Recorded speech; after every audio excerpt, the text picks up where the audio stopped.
நாட்டின் தென் மாகாணத்தின் சில பகுதிகளிலும் களுத்துறை மற்றும் ரத்தினபுரி மாவட்டங்களின் சில இடங்களிலும் மாலை அல்லது இரவு நேரங்களில் மழை அல்லது இடியுடன் கூடிய மழை பெய்யக்கூடும் என்று வானிலை ஆய்வு மையம் தெரிவித்துள்ளது. அதேவேளை நாட்டின் ஏனைய பெரும்பாலான பகுதிகளில் பொதுவாக சீரான வானிலை நிலவும் என்றும் கூறப்பட்டுள்ளது.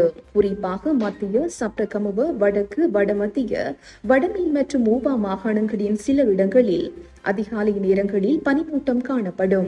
இதனால் அதிகாலை நேரங்களில் பயணம் செய்யும் வாகன ஓட்டிகள் கூடுதல் அவதானத்துடன் செயல்படுமாறு அறிவுறுத்தப்பட்டுள்ளனர். இதனுடன் நாட்டை சூழ உள்ள கடல் பிராந்தியங்களிலும் பொதுவாக சீரான வானிலை காணப்படும். கடல் பகுதிகளில் மணித்தியாலத்திற்கு சுமார் 20 முதல் 30 கிலோமீட்டர் வேகத்தில் மாறுபட்ட திசைகளில் இருந்து காற்று வீசக்கூடும். மேலும் நாட்டை சூழ உள்ள கடல் பகுதிகள் மிதமான அலையுடன் காணப்படும் என்றும் தெரிவிக்கப்பட்டுள்ளது.